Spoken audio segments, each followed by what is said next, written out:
All right, and I'm gonna welcome everyone to our second Wild Things Wednesday.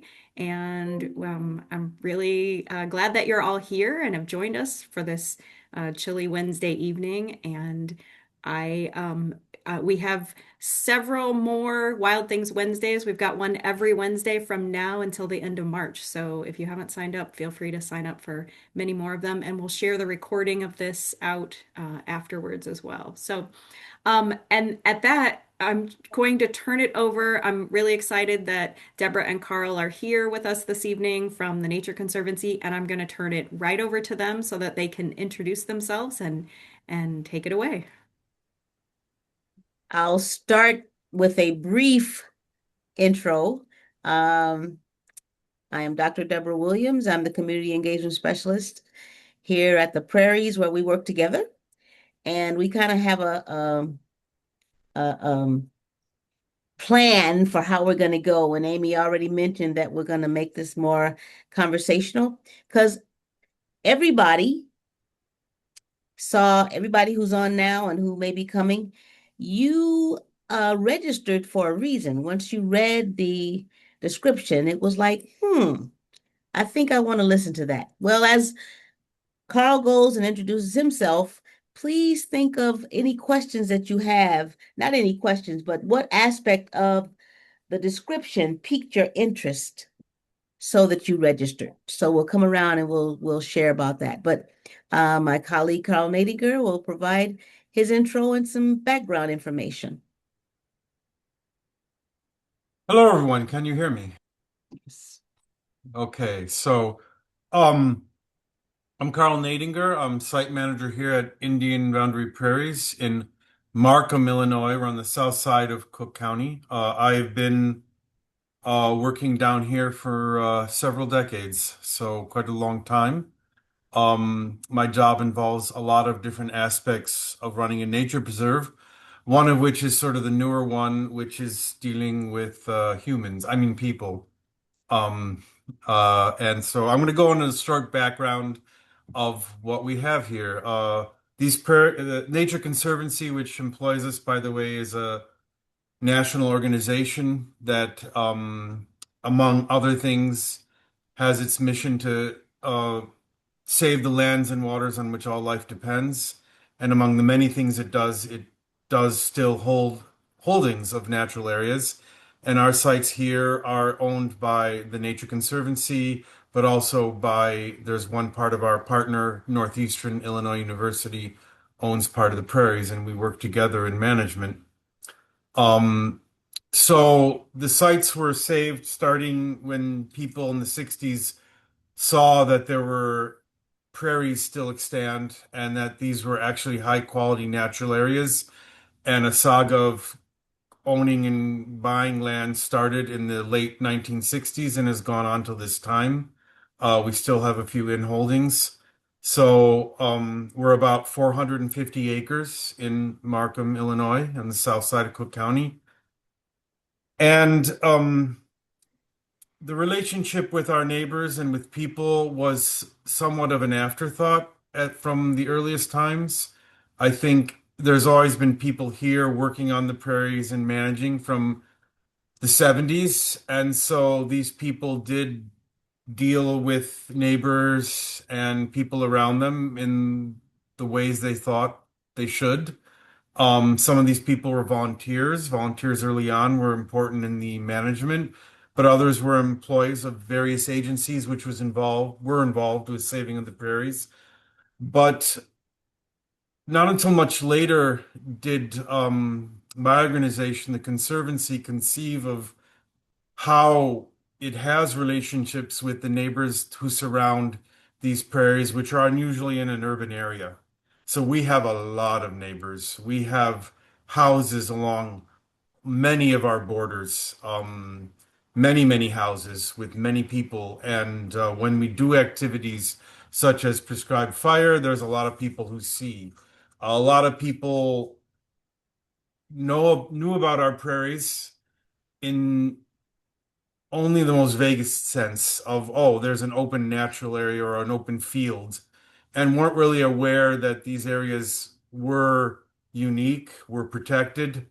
They were just another old field, which maybe they grew up using, playing ball on, or other things. So for the Conservancy, sometime, the change happened sometime around late 2000s to take a more nuanced look at how it deals with the neighbors of any preserves that it has, including these prairies, Indian Boundary Prairies in Markham, Illinois. And Conservancy is in many countries around the world. It's not just in the United States. So it has many different ways in which it is dealing with local communities. And so that's a broader picture that we were brought into. And this started a saga where eventually we gained our community engagement specialist, who is my partner here today talking. And it's changed some of the way we perceive and talk to and think about not just how we relate to people who are near us, but how we do our conservation work on the lands that we're here. Um, the perspective from me myself as a conservationist was always earlier on was yes, we need 15-foot fences, preferably with barbed wire, and keep the people off because they're the problem. Um, which has a basis in some things of why it is that way, but it is not a conducive way to have a long-term relationship and a long-term stability and a long-term future for your preserve because whoever your neighbors are now and in the future are going to affect how your preserves are. So even if you only cared about the bee, for instance, in my picture, it's not a productive way to look at it. And gradually we came to, with much tutoring from Deborah, came to a more broader perspective of how people can be part of the solution of how you're going to preserve your areas and part of what you work with and how you deal with them is very important, and how you communicate with them is very important. Um, Earlier, I was the perspective of, well, we got to tell people this. We got to educate people. Um, and yes, in our world in the current world, especially where expertise is devalued, knowledge needs to get around, but the knowledge is has a flow and an ebb that is not actually equitable in our world. It's not freely available to all. And the assumptions we make about what people around us know and don't know are very important. If your attitude is to come to people and I'm going to educate you and make you understand and make you believe like I do, you're going to come at a great disadvantage because you're not going to be able to reach them. And I think we see elements of that perhaps in the political divides in our country, but it happens in everywhere, and it happens in conservation and in science, where ultimately you're going to have to make a relationship with your person you're talking to and connect in some way before you try to educate them. You have to actually learn about them and learn what they know and not make assumptions about what they know. So this, for myself, has been a long learning path. Um, Coming from that and has changed many things in how we deal with at Indian Boundary Prairies, with how we deal with the community around us and how we deal with people and how we view our neighbors too, and how you view how you do even your purposes in talking to them. Because if you're going to go to your outside of yourself and say, well, I want this to happen on my preserve, and I'm going to say, well, I need people to do this, and you go to people wanting them to support this or that, you're often seen very clearly as they want this from me. And you're only coming to me because you want this from me. And so it's not a productive way to start. And you have to reset how you're thinking about how your relationships with the people around you are working.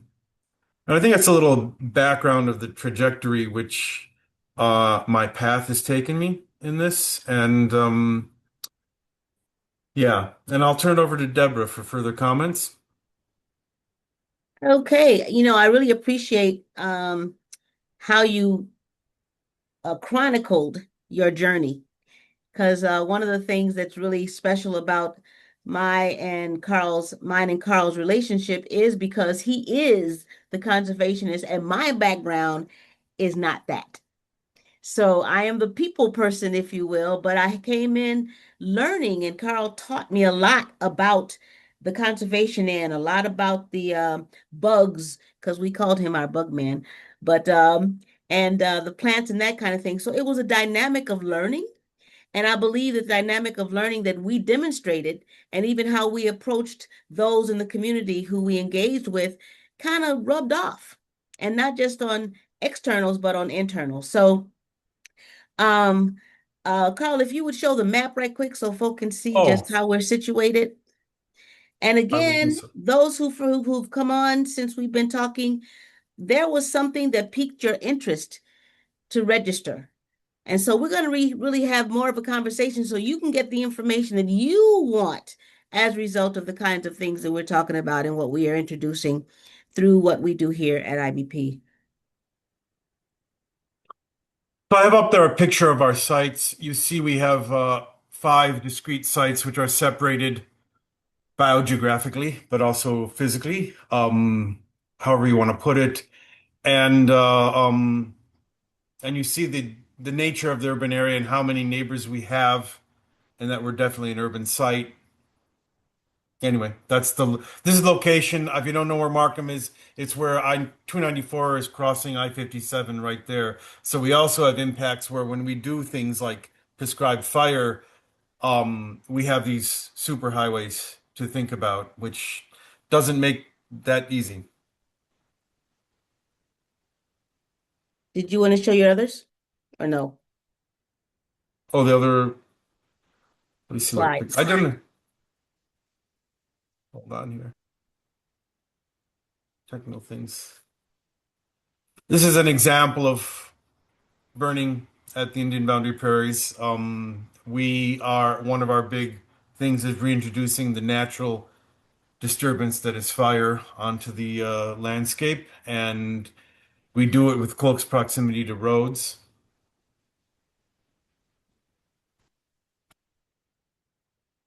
And this is one of our 1 year of our youth internship program.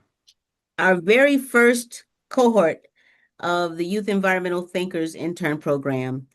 And with the description that we shared, we talked about how we have to intentionally address people in a community and management and having prairies in a city.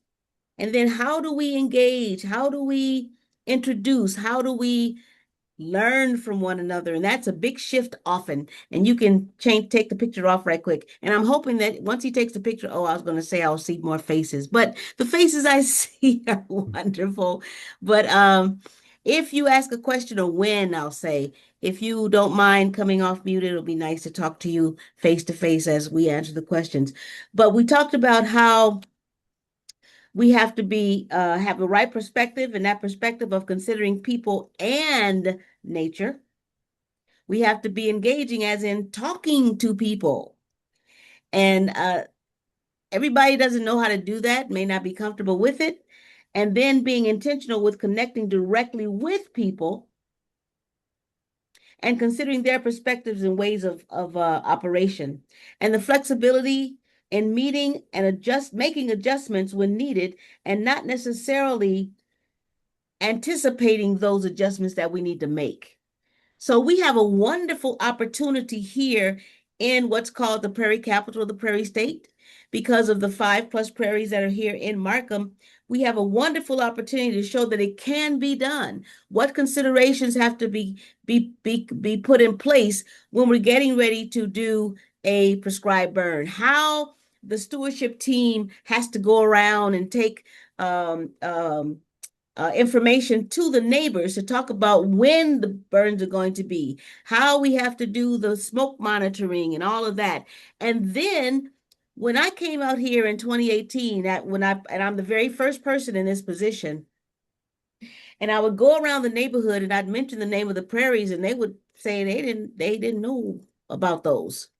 And as Karl mentioned, some people called them fields or whatever, but because the connection with the work here in the area was just about managing the prairies, it wasn't surprising that the people in the areas weren't that connected. So my responsibility was to do more connection. And the Youth Environmental Thinkers program came about because the Chicago team wanted to do more when it came to economic development, opportunities, and connecting people to the prairies. So we got creative. And the very first thing we did, Karl and I, we went to an area high school, not in Markham, but in Homewood, the Homewood Flossmoor High School, and we presented to the entire freshman class. It was exhausting, but it was beneficial because we were able to dialogue about the prairies, and we also were able to dialogue and answering questions with some of the students. So here we come back to our attendees. What piqued your interest that you registered after reading the description?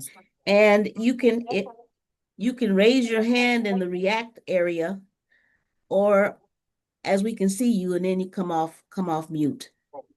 So who got the first question or comment even?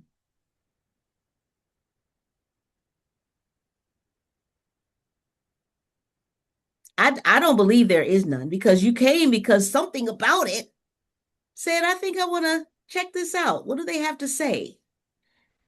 I guess I'll speak up. I'm mostly interested, just trying to get a feel for what I can learn from this. I've been joined the Prairie Stewards back in August. And really that overhead shot that you showed, it's a denser urban setting than what we have here.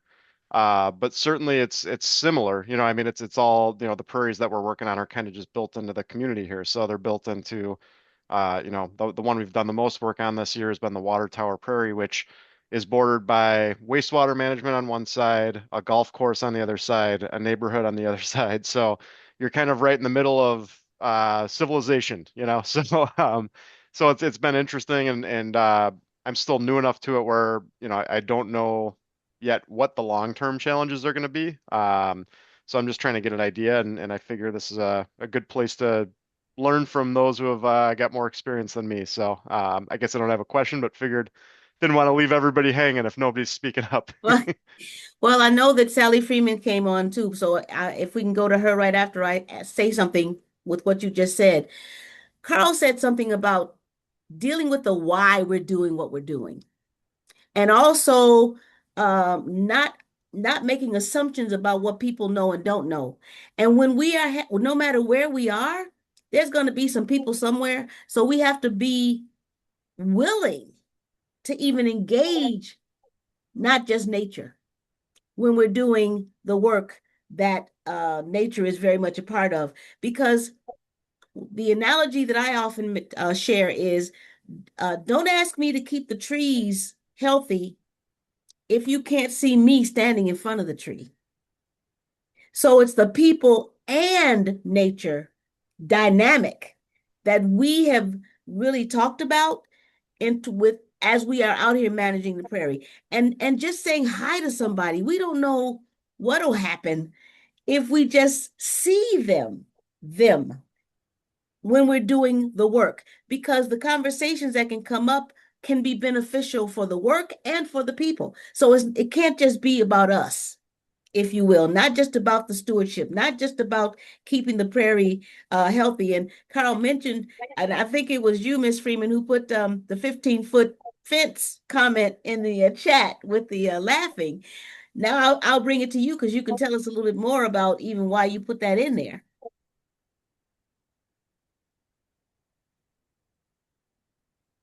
Uh-huh. Sorry, I'm on my phone screen. Well, I thought Karl said something about his initial reaction was he wanted a fence, and I just thought that was so funny because we're in a pretty dense part of the city, and if it isn't the after-school kids burning off their energy by running through all our plants, or picking up a stick that we were using for a perimeter and using it to hit a little ball. I mean, they're just playing and they're fun, but sometimes you think, oh, just go away.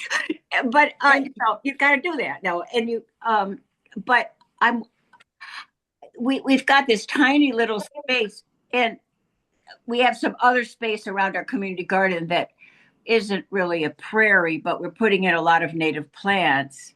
And there's no way we could have a burn there. Oh my gosh, the people would just have a fit.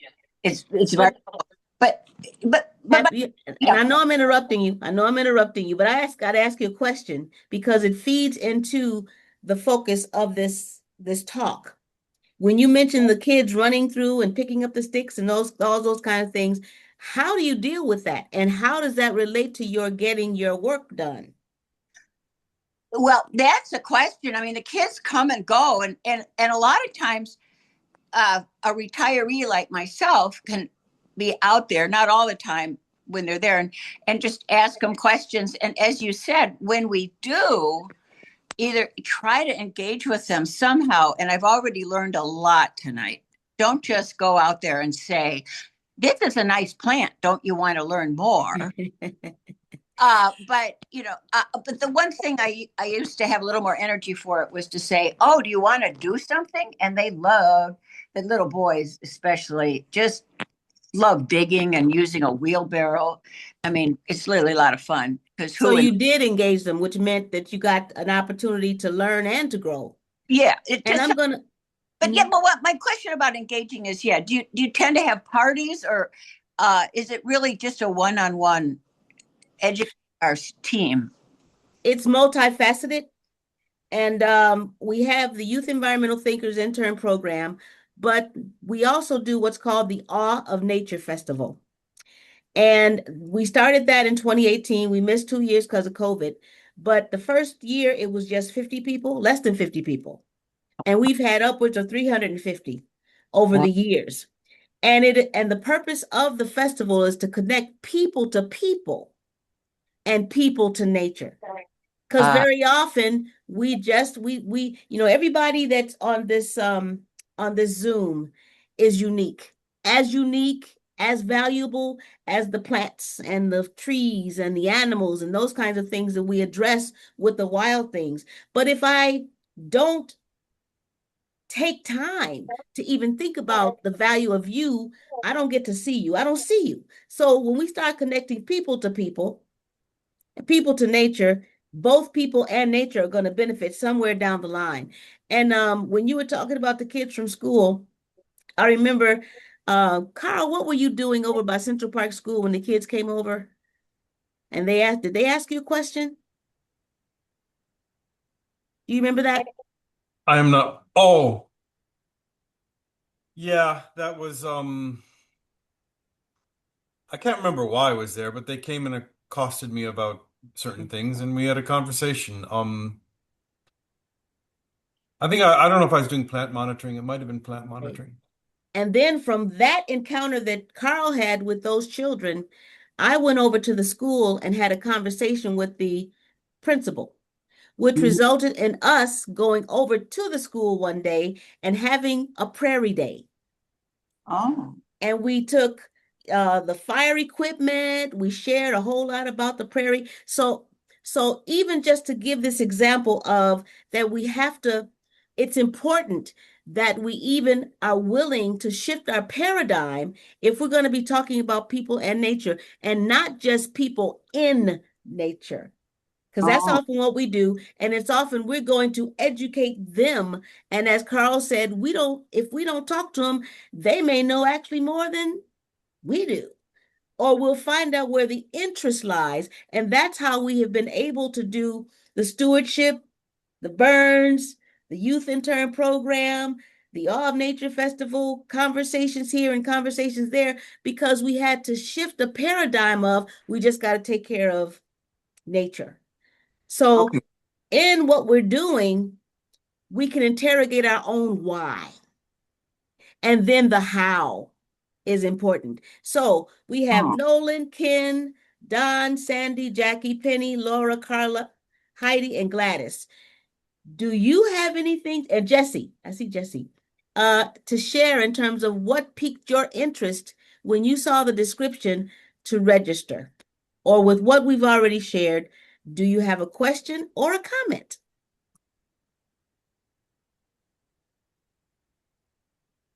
Or you think this is all nonsense? No, I'm kidding.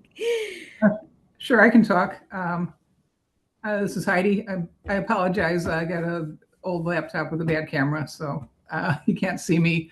I've been volunteering quite a bit at the Cook County Forest Preserves. And just, I guess my interest is what are others doing about restoration and engaging public. I find sometimes one, because volunteers have been going on for quite some time, I think a lot of people are aware, and some people talk because they're interested, and some people want to talk because they hate us cutting down pretty trees, which is usually buckthorn. But and I think sometimes trying to engage with these people, I overdo it.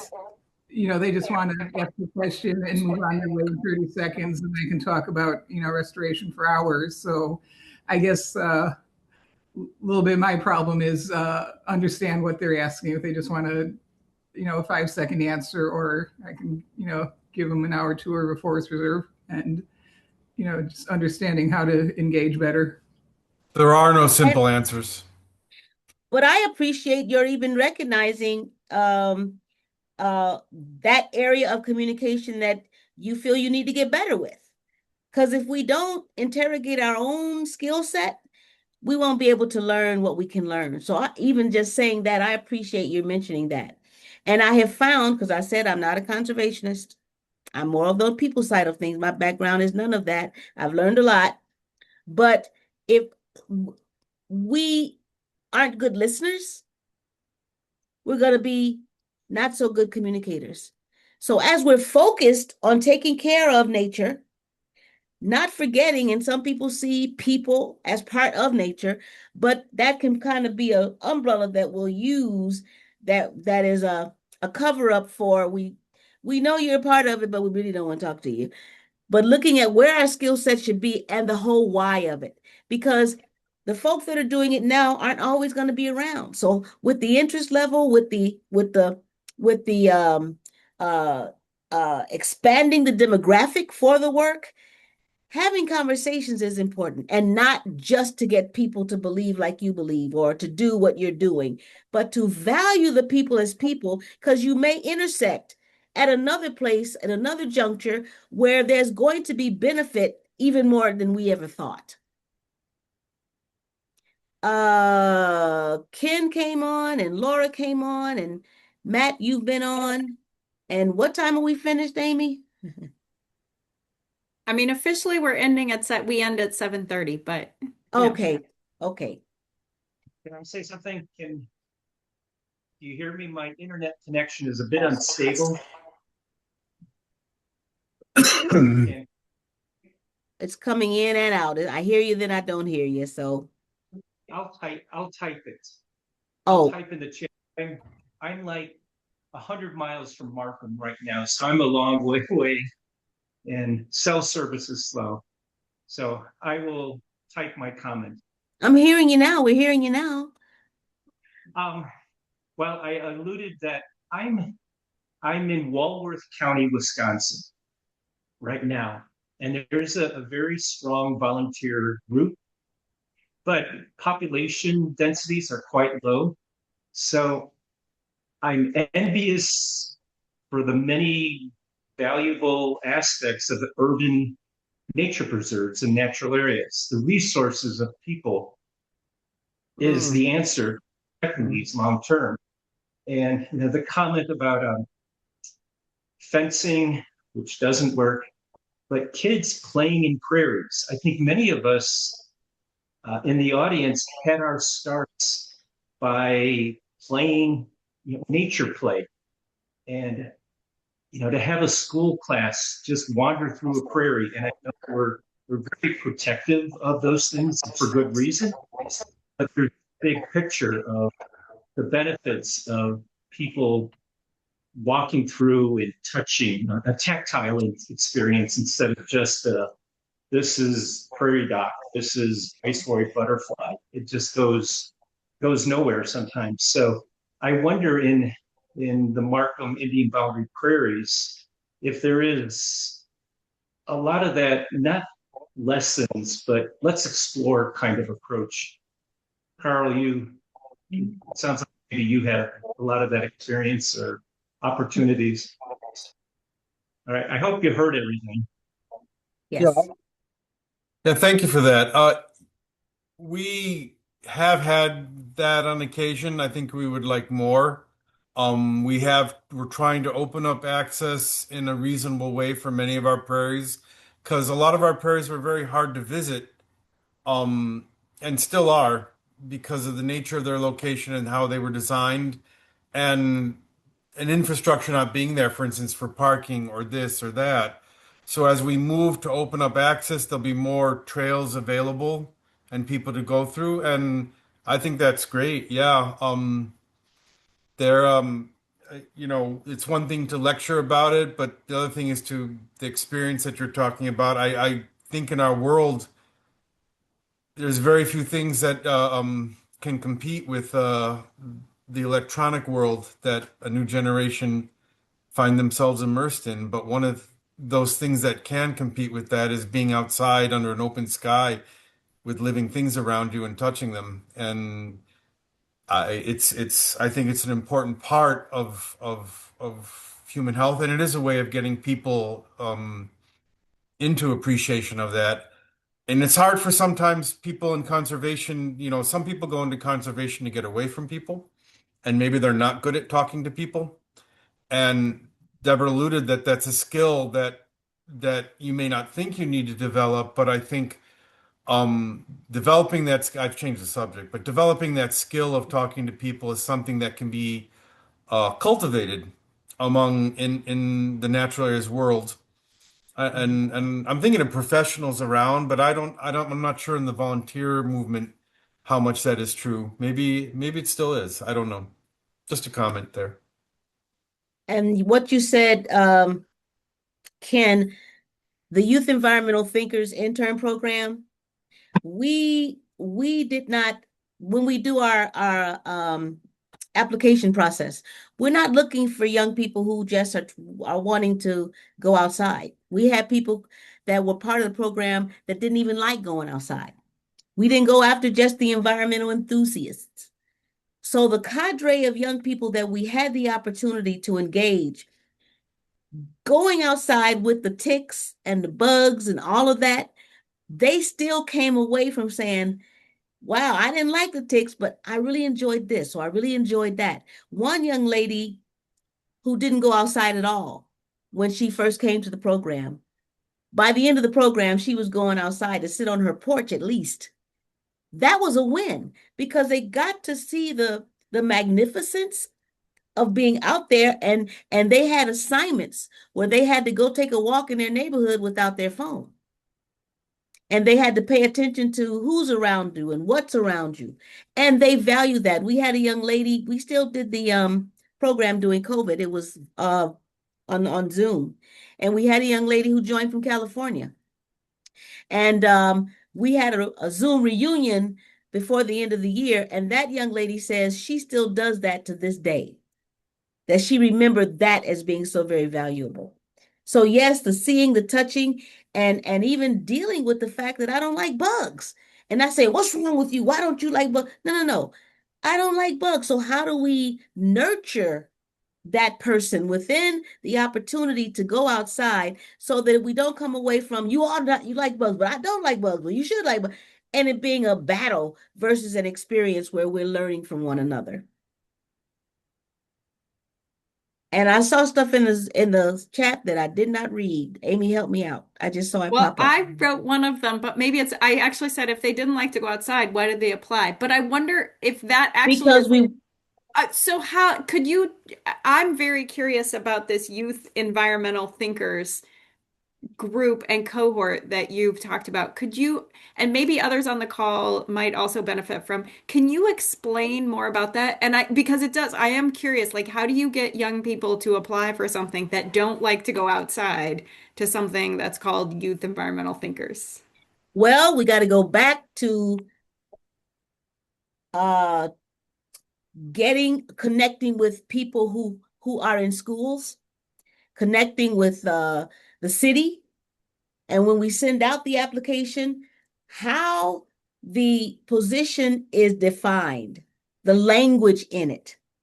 So it's clear if it's a job, number one, and we paid well, but we talked about them growing as individuals. And some of the kids that came, it was their very first job.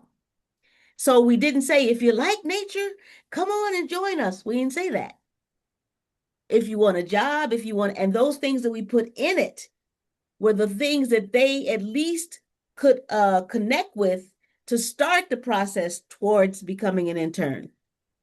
And we interviewed them. We did phone interviews, and then they had to earn the one-on-one interview. So we got to hear from them where they are, and us knowing what the program offered, we knew we put together the cohort so that we knew the personalities, we knew what they were looking for, so they could learn from one another. So it wasn't just we're going outside. This is a job. You make money, you have responsibility, and these are also the things that you'll get. So not going after a certain demographic or a certain interest level.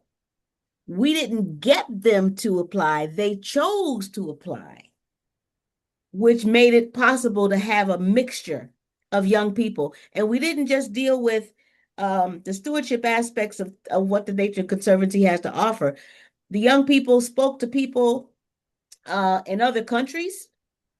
They spoke to higher ups in TNC. They spoke to our leadership in the Chicago office. So the people part was very important. The focus has been climate change environmentally and sociologically, because I don't know how you talk to people who aren't necessarily interested in nature, but I remember this lady who was an advocate for protecting it, who said that she would confront people who had styrofoam. And she would go, "Oh, you shouldn't use that styrofoam because you're hurting the environment." Do you think they wanted to talk to her? No. How are you going to invite people when you've already categorized them as the enemy? And I purposefully, my research area for my doctorate was people and research. Because whereas we want to bring people in, we want to do this, if we don't value both and have a balanced approach, then something's going to be missed. That answer your question, Amy? Okay. Laura, you're on. Did you want to say something, or Matt, or Mike did already, or anybody who's not on? And it's not if you want to just talk without your camera, that's fine too.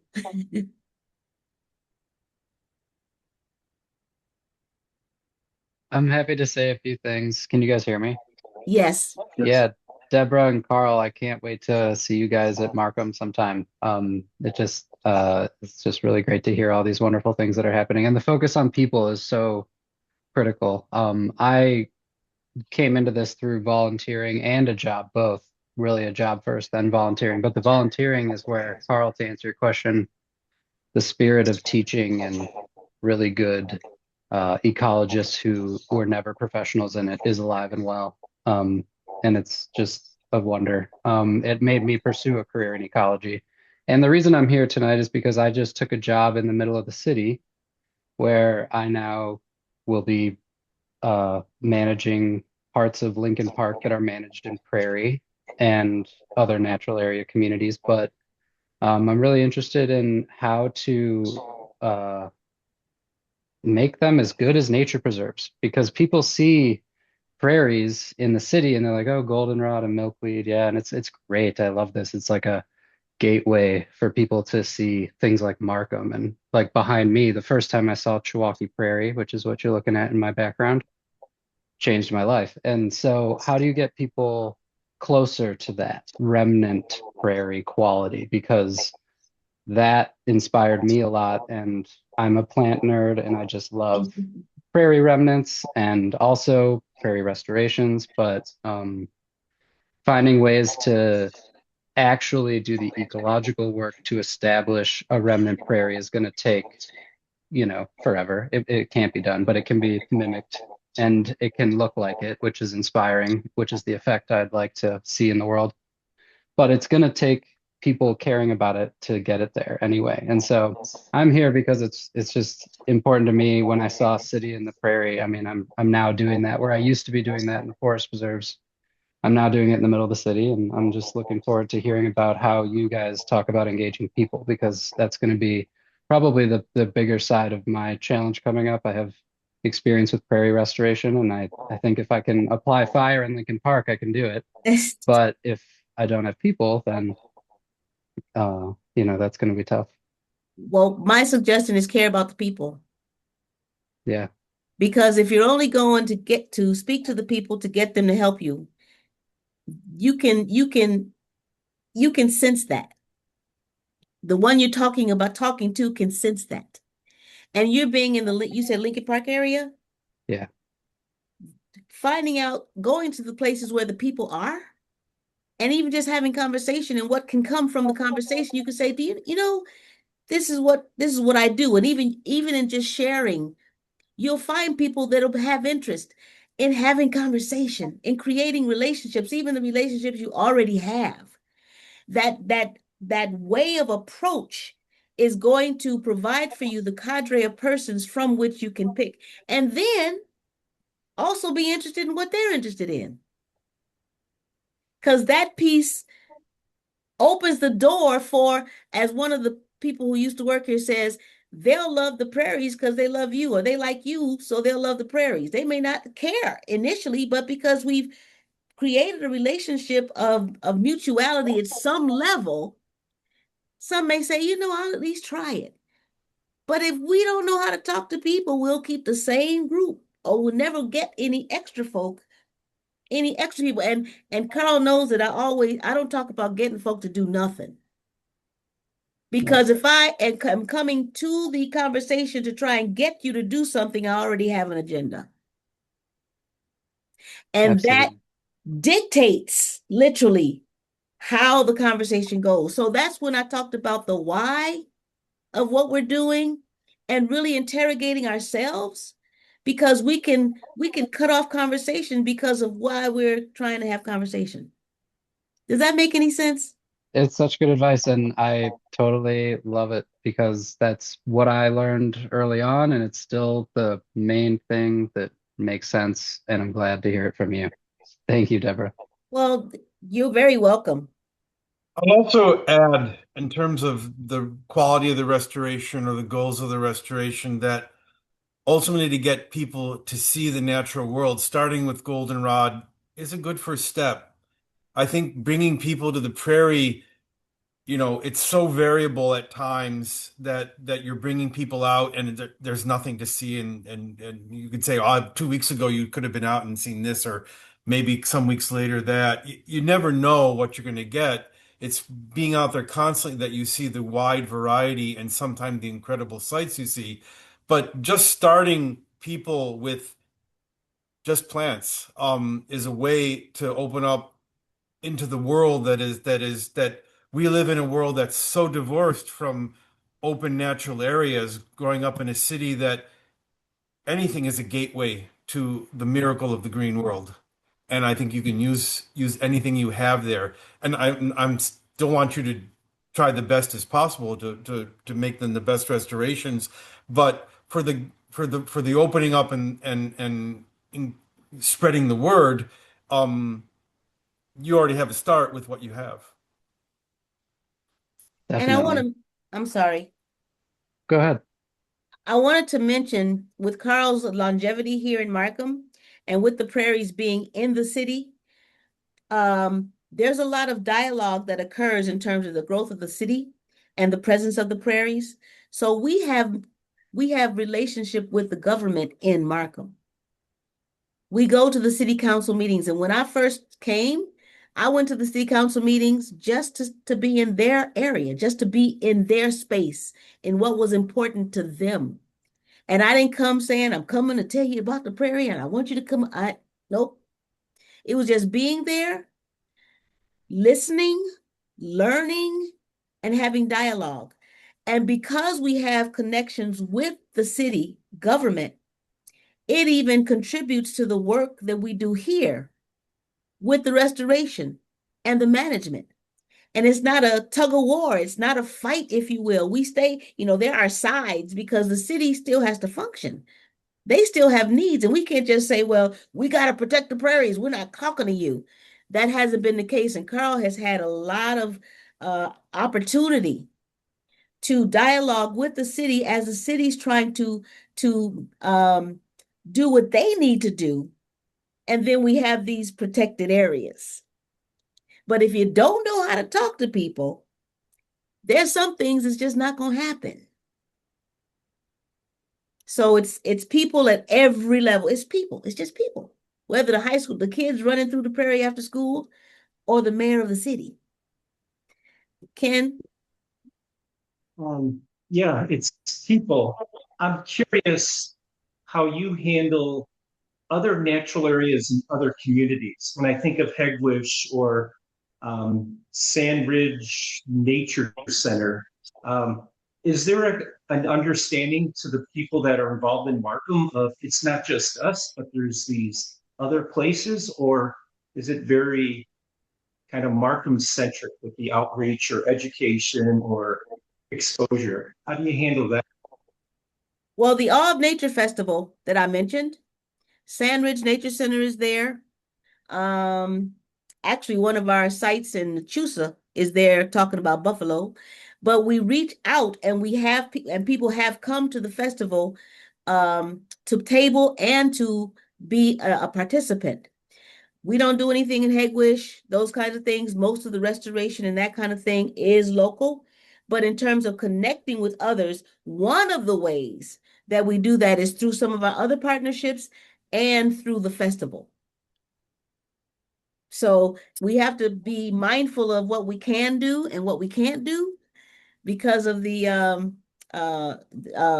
team and how many people we have. But we are available to talk to people who reach out to us, and then we do partnerships as we are able. Because promising and not delivering is not good. So we don't try to do more than we can really handle. I'll just add the context for us is a historical context that there historical context that there are no forest preserves in the city of Markham, none at all. And there's reasons of equity and justice of why they're not.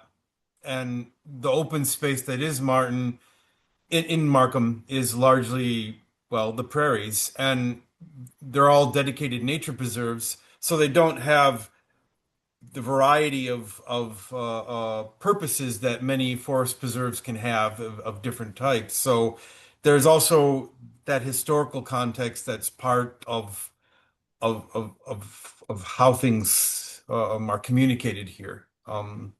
It's a complex situation. And actually, the Forest Preserves is a partner. We have the Awe of Nature Festival in the Forest Preserves that's right up the street from our office. And it's a partnership with the City of Markham, the Forest Preserves of Cook County, and the Nature Conservancy. The Forest Preserve are actually in a different city, though. So it's in an unincorporated because we have Posen, Midlothian, Markham, all bordering the area. But having it there even provides the opportunity to connect with the folk in the other areas. And even if you don't have a question, comment, if you have a comment about what you've heard, that's welcome as well. I have another question, but I will defer. I'm going to let Laura take the floor, though. I've already asked lots of questions and she came off mute. So go for it, Laura. It's just a comment off of something Matt had said. But I volunteer from time to time in the Markham Prairie with a group of young people that meet on Saturdays. And they are so emotionally intelligent. They're so good at welcoming new people, remembering their names, asking them questions about themselves. Like none of like what we said earlier in the talk, someone mentioned that sometimes conservationists can be a little bit too focused on their like one interest and maybe overwhelm a newcomer or assume someone doesn't know something. this group doesn't do any of that. Like, I'm really impressed with this group. And I have to say, a few weeks ago, I've been out of town for a few weeks, so I haven't been there for a few weeks.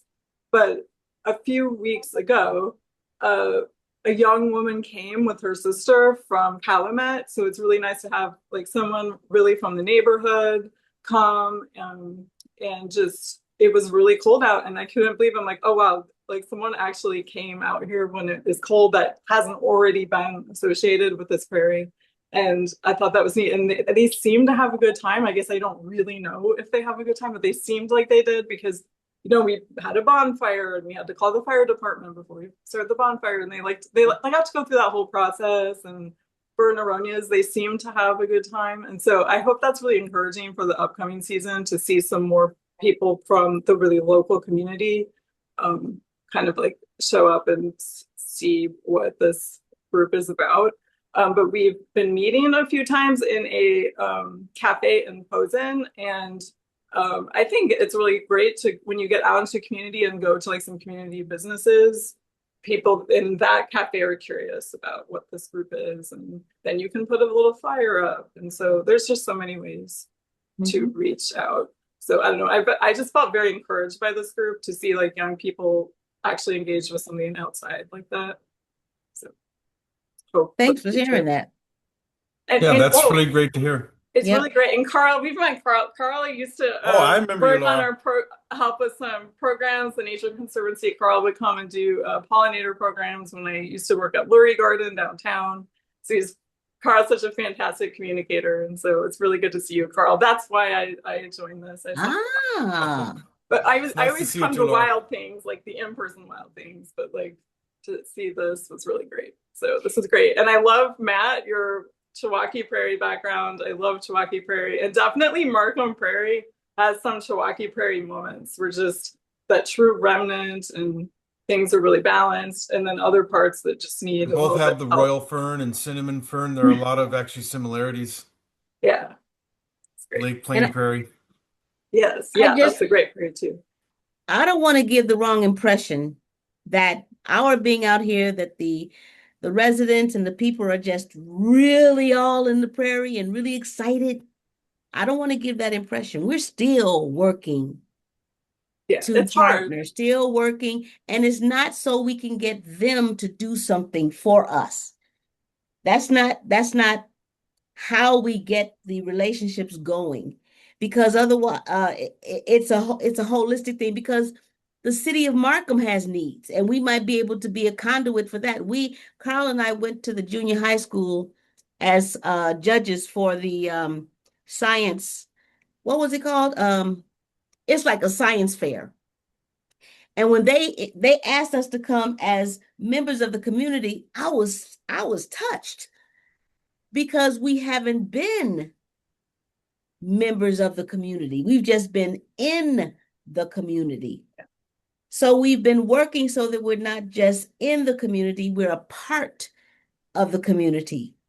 And that still takes work and strategy and being present. We now go to there's 2 block clubs in Markham, one on the east side and one on the west side.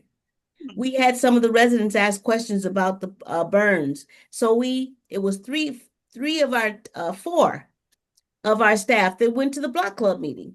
And a block club meeting is well after hours. So how we get these things done that we mentioned in the description, diligence, being concerned about the concerns that the people bring up, and being creative, and being listeners and learners.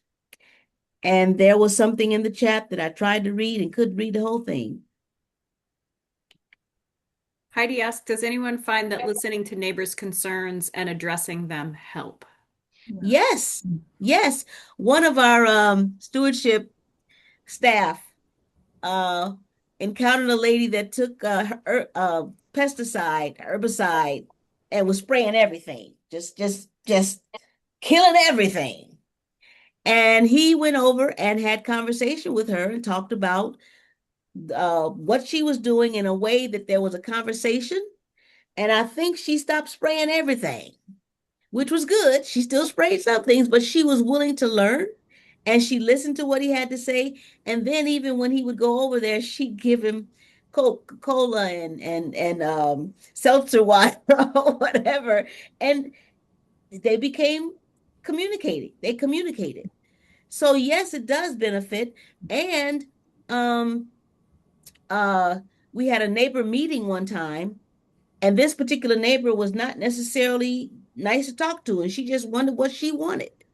Well, through the communication with the neighbors and with the aldermen and some of the other city officials, we made some adjustments in how we did what we did, as well as got something done in the prairie that the city did by removing some cement or something like that we couldn't do.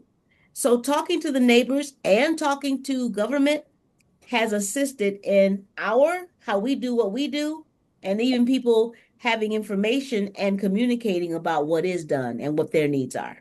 Yeah, can I share an example of what we did? Sure. Yeah, so I am volunteering Forest Reserves north side in the city, and we're areas where the neighbors, live right up against the Forest Reserve, and it's you get sometimes an attitude, well, this is ours, and we like it the way it is, dark and thick with invasives, and don't change it.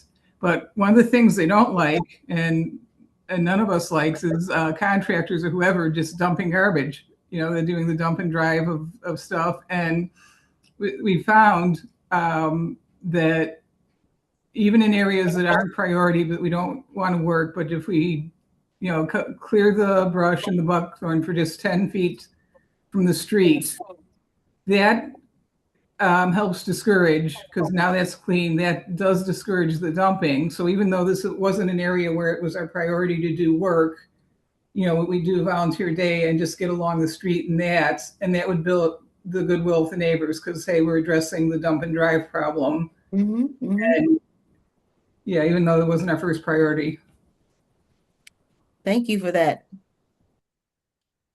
Heidi, that kind of reminds me of Malcolm Gladwell's the broken windows theory, where if you start fixing some of those things, and all of a sudden, people start behaving accordingly when the area is nice and clean and well kept, people don't want to disturb it the same way. So that's pretty cool to hear.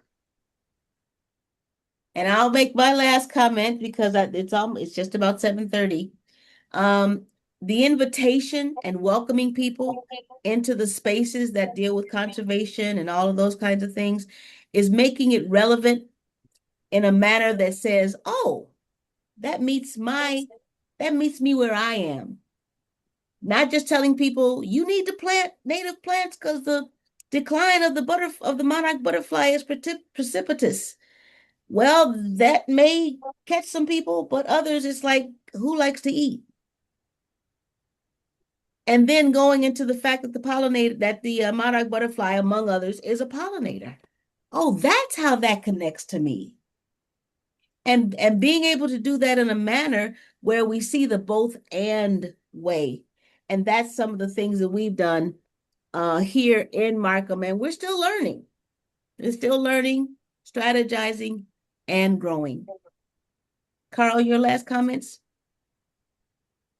What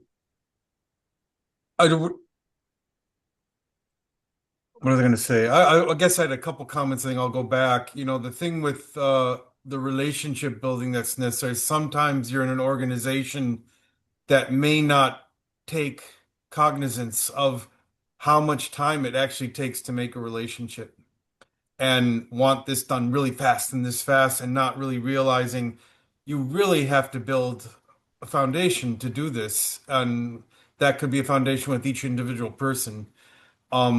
That's one thing. I don't know any way to circumvent that problem, because I think every organization has some stuff on that. So there is a struggle in a lot of ways. I guess but it's still the only way you're going to avoid a lot of problems that when you come to people. and try. And I think, I think the comment about they know when you're coming with an agenda, I want this and that. Well, we actually in life, we all have agendas. We all have ultimate agendas about what we care about in the world and why we do things. But the thing is that for each relationship and each time you're coming to a person, I don't have an immediate thing that I'm coming to get this from you. Ultimately, you do have an agenda. You're proselytizing for something that you believe in, no matter who you are. And but it's the immediate effect, the immediate thing that is the most important and the most general one. And to genuinely come there and okay, and oh, listening. That was the other thing I'll say. Listening can be hard for a lot of people, and I think I find it hard for myself. So listening is one of the big things that can help you in that the way you're communicating with people. That's my last comment. Amy? Are there any other final questions or thoughts? Otherwise, I think this was a really great conversation and I learned a lot. I think this was really great dialogue. Debra and Karl, thank you so much for joining us for the evening. And yeah, I look forward to also seeing you at Markham sometime. And yeah. And if that's it, then we'll wrap up. And we will share the recording. So if you want to share it out with folks that you think also should hear some of the things that were in this conversation, you'll get a copy of the recording at some point. But otherwise, I hope that you all enjoy the rest of your evening and stay warm this weekend. And yeah, hopefully we'll see a lot of you over the next few Wednesdays. So, all right. Thanks for coming and staying. Thank you for listening. Yes. Thank you. We appreciate you.